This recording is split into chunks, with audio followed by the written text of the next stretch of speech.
दर्शकों, अब हम आपको इस पाखंडी अमित आचार्य की एक और वीडियो दिखाते हैं, जिसमें ये संत रामपाल जी महाराज के ऊपर टिप्पणी करते हुए कहता है कि संत रामपाल जी महाराज बांग्लादेश में हिंदुओं के ऊपर हो रहे अत्याचार के विषय में क्यों नहीं बोलते।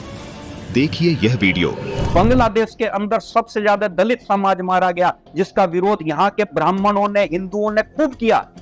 क्या संत रामपाल ने इसका विरोध किया कि वहां पर इतना दलित समाज मारा गया, महिलाओं के साथ, बच्चों के साथ बलात्कार हो रहे हैं? क्या संत रामपाल ने इसका विरोध किया कि मुसलमानों के द्वारा वहां पर बलात्कार हो रहे हैं, वहां पे हत्याएं हो रही हैं? वो नहीं करेगा, क्योंकि वो अल्लाह के उपासक हैं। भारत के अंदर इतने स्थानों पर जहां दलितों के साथ मुसलमान अत्याचार कर रहे हैं, संख्या में बहुत यात संख्या में जहां पर अत्याचार कर रहे हैं, वहां पे संत रामपाल का मुंह नहीं खुलता है। दर्शकों, इस पाखंडी अमित आचार्य का काम केवल संत रामपाल जी महाराज के बारे में झूठ फैलाना है। अभी हम आपको प्रमाण दिखाएंगे कि संत रामपाल जी महाराज ने हमेशा ही सनातन धर्म के हित के लिए कार्य किए हैं, चाहे वो बांग्लादेश में हो रहे हिंदुओं के ऊपर अत्याचार का मुद्दा हो या हिंदुस्तान के किसी भी कमजोर वर्ग के ऊपर हो रहे अत्याचार का मुद्दा हो। हमेशा से ही संत रामपाल जी महाराज समाज सुधार के कार्यों में जुटे रहते हैं। बांग्लादेश में हो रहे हिंदुओं पर अत्याचार के विरोध में संत रामपाल जी महाराज के अनुयायियों ने संत रामपाल जी महाराज जी के आदेश पर विदिशा और भोपाल मध्य प्रदेश में प्रदर्शन किया और रैली निकाली और पूरी दुनिया को यह संदेश दिया कि बांग्लादेश के हिंदू अकेले नहीं है। आइए आपको उसकी एक छोटी सी झलक दिखाते हैं। नमस्कार दर्शकों, मैं मनीष मीना, आप देख रहे हो ऐसे न्यूज़ मध्य प्रदेश। बांग्लादेश में हिंदू पर हो रहे अत्याचार के विरोध में भोपाल के भारत माता चौराहे पर सकल हिंदू समाज द्वारा विराट प्रदर्शन आयोजित किया गया। इस विरोध प्रदर्शन में बड़ी संख्या में हिंदू समाज के लोग और संत शामिल हुए। कार्यक्रम का मुख्य उद्देश्य बांग्लादेश में हिंदू पर हो रहे कट्टरपंथियों के अत्याचार के खिलाफ आवाज उठाना था। रैली के समापन पर भोपाल कमिश्नर को महामहिम राष्ट्रपति के नाम पर ज्ञापन सौंपा गया। देखिए हमारे संवाददाता की ये खास रिपोर्ट। नमस्कार सर। नमस्कार सर, हम आपसे यह जानना चाहते हैं कि आप यहाँ पर क्यों एकत्रित हुए हैं? जी, आज हम भोपाल शहर में इसलिए एकत्रित हुए हैं क्योंकि जो बांग्लादेश में कट्टरपंथियों द्वारा जो हिंदुओं पर अत्याचार किया जा रहा था, उसके खिलाफ यहाँ पर भोपाल में एक विराट आंदोलन किया जा रहा है, जिसमें संत रामपाल जी महाराज जी के सभी अनुयायियों द्वारा यहाँ पर विराट आंदोलन किया जा रहा है एवं विश्व हिंदू परिषद द्वारा भी यहाँ पर विराट आंदोलन किया जा रहा है। तो यहाँ पर जो धर्म की रक्षा करने के लिए, सनातन धर्म की रक्षा करने के लिए यहाँ पर सभी लोग यहाँ पे एकत्रित हुए हैं। सर, हम आपसे यह जानना चाहते हैं, संत रामपाल जी महाराज जी के उपदेशों से इस रैली का क्या संबंध है? इस रैली का बिल्कुल निश्चित रूप से संबंध है, क्योंकि संत रामपाल जी महाराज हमेशा देश के लिए, हिंदू हित में ही कार्य करते हैं, सनातन धर्म के लिए ही कार्य करते हैं। क्योंकि संत रामपाल जी महाराज जी ने अपने शिष्यों को सिखा रखा है कि जब भी कहीं पे अत्याचार होता है तो उस पर संत रामपाल जी महाराज जी के शिष्य जरूर आवाज उठाते हैं। इसलिए यहाँ पे आज हम लोग सब लोग इकट्ठे होके और यहाँ पर जो अत्याचार हो रहा था बांग्लादेश में, उसके खिलाफ यहाँ पे विराट प्रदर्शन कर रहे हैं। धन्यवाद। धन्यवाद।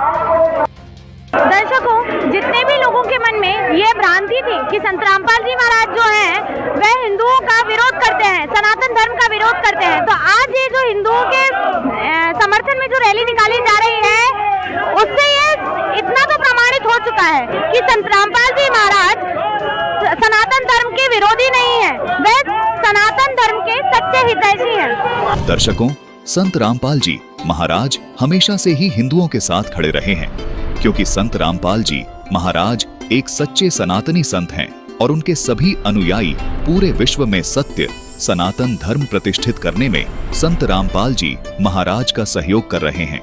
दर्शकों, ये पाखंडी अमित आचार्य ये कहता है कि संत रामपाल जी महाराज श्री राम का सम्मान नहीं करते, जबकि जब अयोध्या में श्री राम मंदिर का उद्घाटन हुआ तब संत रामपाल जी महाराज ने दर्शनार्थ आने वाले सभी श्रद्धालुओं के लिए कई महीनों तक निशुल्क भंडारे का आयोजन किया, ताकि आने वाले किसी भी श्रद्धालुओं को भूखा ना रहना पड़े।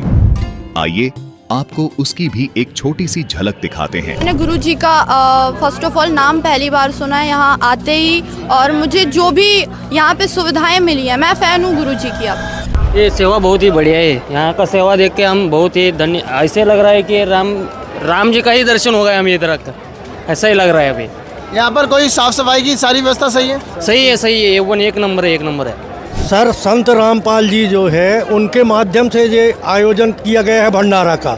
हम कल से आए हुए हैं, बहुत अच्छा भंडारा का आयोजन है। 24 घंटा यहाँ लोग जो है भोजन प्रसाद पा रहे हैं, कहीं किसी को कोई असुविधा नहीं है। और जो इनके कर्मचारी हैं बड़े अच्छे हेल्पफुल ढंग से जो है सबकी मदद करते हैं और सबको भोजन प्रसाद खिलाते हैं। क्या नाम बताया सर आपने? मेरा नाम रमेश प्रसाद मिश्रा है, मैं जबलपुर से आया हुआ हूँ। देखिए, परम पूजनीय संत रामपाल जी का मैं अपनी तरफ से और अपनी सहारनपुर ज़िले की आई हुई पूरी टीम और भक्तों की तरफ से मैं तो बहुत बहुत उनका धन्यवाद करना चाहूँगी। उन्होंने इतनी सुंदर व्यवस्था, उनके सभी जितने भी यहाँ पर सेवा कर रहे हैं, बहुत ही सुंदर व्यवस्था और समय समय पर पूरी सफाई का ध्यान, पानी की व्यवस्था, मतलब बहुत सुंदर व्यवस्था और सब कुछ निःशुल्क, कहीं किसी से कोई 1 रुपया नहीं लिया जा रहा है। इतनी सुंदर व्यवस्था बहुत बड़े मन से की जाती है, उनके इसके लिए मैं उनका बहुत बहुत धन्यवाद, आभार व्यक्त करूँगी। संत पूज्य श्री रामपाल जी के इस आयोजन में हमने आज दोपहर में भोजन लिया, शायद शाम को भोजन लिया। इतनी सुंदर व्यवस्था है, इतना स्वादिष्ट खाना है कि शायद कोई सानी नहीं है इस खाने का। इतना सुंदर खाना है, बहुत बढ़िया, बहुत स्वादिष्ट खाना है और निःशुल्क है, सबसे बड़ी बात है। और जितने भी सेवादार लगे हैं यहाँ, उनकी कार्यशैली देखकर तो मैं बहुत आत्मविभोर हूँ। बहुत सुंदर लग रहा है, बहुत साफ़ सफाई की व्यवस्था है, कहीं कोई दिक्कत नहीं है, बहुत अच्छी व्यवस्था है, बहुत बढ़िया। भोजन बहुत अच्छा लगा। मैं अरविंद सिंह हूँ और भंडारे का हमने प्रसाद ग्रहण किया। हमको जो सबसे अच्छा इसमें लगा कि प्रसाद तो बहुत स्वादिष्ट है ही, उसमें कोई कहीं से शंका नहीं है, लेकिन जो उसमें खिलाने वाले का भाव है उसको वो प्रसाद को दुगना स्वादिष्ट बना दे रहा है। बड़े प्रेम भाव से भोजन कर रहे हैं, आपको बहुत अच्छा लग रहा है। जब वो कहते हैं कि रोटी राम, सब्जी राम, दाल राम, हलवा राम, तो हर चीज में राम। वो जो उनका बोलने का अंदाज है प्रेम भाव का, कि आदमी अगर भक्त 1 रोटी 1 पूड़ी खाना चाहता है तो वो 2 और 3 खा जाता है उस भाव में। ये हमको सबसे सुंदर लगा, सबसे अच्छा लगा कि कितनी भी भीड़ आ जाए, किसी के ऊपर कोई दिक्कत नहीं, किसी के चेहरे पर कोई शिकन नहीं। मैं जब भी आता हूँ मुझसे बोलते रहते हैं कि जितने भी लोग हों आप भेजो, कोई चिंता की विषय नहीं है। 24 घंटे हम खिलाएंगे, 24 घंटे हम चाय पिलाएंगे। ये भाव देखकर मैंने इतना बड़ा भाव अपने जीवन में पहली बार देखा है। सर, जैसा कि आप भी राम जी की सेवा में लगे हुए हैं और जब संत रामपाल जी महाराज जी के अनुयायियों की तरफ से आपको ये आश्वासन दिया जाता है कि आइए, आपका स्वागत है, आपको तहे दिल से स्वागत है, आप कितने भी श्रद्धालु आप यहाँ पर भेज सकते हैं, तो आपको कैसा लगता है ये सपोर्टिव माहौल जब आप प्राप्त करते हैं? तो हमको ऐसा लगता है कि स्वयं प्रभु राम की कृपा हमारे ऊपर हो रही है कि जो ऐसे लोग हमको मिले हैं और इतने आश्वासन से हमको कहते हैं कि कितने भी लोग आ जाएं भेज दीजिए। हमारी वो सारी चिंताएं दूर हो गई कि अगर संख्या ज़्यादा आएगी तो मैं क्या करूँगा।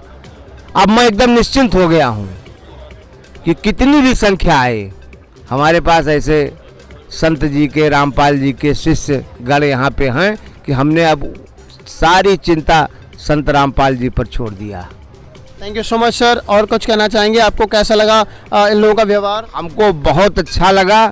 उसके कहने के लिए मेरे पास अब कोई शब्द नहीं है कि मैं किस शब्द में उनको धन्यवाद दूं। यहाँ कैंप में पूरी प्रॉपर व्यवस्था है, प्रॉपर खाना मिल रहा है, इतना अच्छा खाना मिल रहा है कि मतलब एक वीआईपी रेस्टोरेंट में भी इतना अच्छा खाना नहीं मिल सकता। देखिए, यहाँ तो इतना सुंदर भंडारा चल रहा है कि आनंद बरस रहा है और संत रामपाल जी की कृपा यहाँ साक्षात हम लोगों को बरसती हुई नजर आ रही है। सर, हम आपसे ये पूछना चाहेंगे कि आप क्या काम करते हैं, किस पद पे हैं? क्या मैं सहारनपुर में भारतीय जनता पार्टी का और राष्ट्रीय स्वयंसेवक संघ का कार्यकर्ता हूँ और पिछले 40-45 वर्षों से मैं संघ से जुड़ा हूँ, भाजपा से जुड़ा हूँ, अनेक पदों पे रहा हूँ। इससे बड़ा सौभाग्य हमारे लिए हो नहीं सकता कि रामलला यहाँ विराजमान हो गए हैं और रामलला के साथ साथ गुरु महाराज जी की भी कृपा हम लोगों को बरस रही है। तो मैं तो इसे बहुत ही अपना सौभाग्यशाली मानता हूँ। एक ट्रेन सहारनपुर से चली है जिसमें हज़ारों कार्यकर्ता हैं और सारे रास्ते जय श्री राम। और यहाँ पर आकर बाबा रामपाल जी की भी हम लोगों को कृपा मिल रही है। इससे बड़ा सौभाग्य हमारे लिए और क्या हो सकता है कि रामलला के दर्शन भी हुए हैं और रामपाल जी का भंडारा भी हमने खाया है। तो भंडारा आपको कैसा लगा? भंडारा अमृत था जी, अमृत। आप ये देखिए कि अमृत पान हम लोगों ने किया, इससे बड़ा सौभाग्य क्या होगा। उनकी तो कृपा पूरे देश के अंदर ही नहीं, पूरी दुनिया के अंदर बरस रही है। मैंने उनका साहित्य पढ़ता हूँ, मैं जब देखता हूँ कि नौजवान जब उनका साहित्य बांटते हैं या हमारे यहाँ भी आते हैं सहारनपुर में भी, तो मैं उनकी बुक्स वगैरह पढ़ता रहता हूँ। बहुत ही विचित्र दर्शन है उनका, बड़ा विस्तारित दर्शन है। ऐसा दर्शन रामपाल जी को ये समझ लो कि ऐसे लोग विरले ही पैदा होते हैं दुनिया के अंदर, विरले ही रामपाल जी जैसे पैदा होते हैं जो समाज को नई दिशा देते हैं। उन्होंने कबीर पंथ के बारे में बहुत कुछ लिखा, मैंने सब पढ़ा है, मुझे पढ़ने का सौभाग्य मिलता है। और यहाँ आकर जब मैंने उनका ये इस भंडारे को देखा और इस पंडाल को देखा तो मैं चकाचौंध देख रहा हूँ कि उनके कार्यकर्ता, उनके अनुयायी किस तरह से पंक्तिबद्ध होकर बड़े अनुशासन में, बड़ी सफाई और बड़ा सुंदर भंडारे का आयोजन। चाय इतनी अच्छी बनी हुई है, देखिए आप रेस्टोरेंट में भी चाय पियेंगे 20 रुपये से 30 रुपये 50 रुपये से कम नहीं मिलेगी, यहाँ पर निरंतर चल रहा है। तो ये उनकी बहुत बड़ी विशेष कृपा है ना, तभी तो चल रहा है। बहुत बहुत धन्यवाद और मैं उनके श्री चरणों में बहुत बहुत नमन करता हूँ। रामपाल जी जैसे संत पूरी दुनिया के अंदर होने चाहिए, तभी इस देश का कल्याण होगा। दर्शकों, संत रामपाल जी महाराज के द्वारा कराए गए यह धार्मिक आयोजन और समाज सुधार के कार्य यह दर्शाते हैं कि संत रामपाल जी महाराज पूरे विश्व में सत्य सनातन धर्म प्रतिष्ठित करने जा रहे हैं। संत रामपाल जी महाराज एक सत्य सनातनी हितैषी हैं, इसलिए किसी भी बुद्धिजीवी को इस पाखंडी की बातों में नहीं आना चाहिए, क्योंकि इस पाखंडी का कार्य केवल झूठ बोलना और लोगों को ठगना है। संत रामपाल जी महाराज ने अमित आचार्य और इसी के जैसे नकली धर्म गुरुओं की पोल खोल दी है। इसीलिए ये सभी तथाकथित नकली धर्म गुरु संत रामपाल जी महाराज के विषय में झूठी बातें फैलाते हैं। लेकिन इनका ये ड्रामा अब ज्यादा दिन नहीं चलेगा, क्योंकि अब समाज पढ़ा लिखा है। सब अपने शास्त्रों को खुद पढ़कर ये देख सकते हैं कि उनमें लिखा क्या है।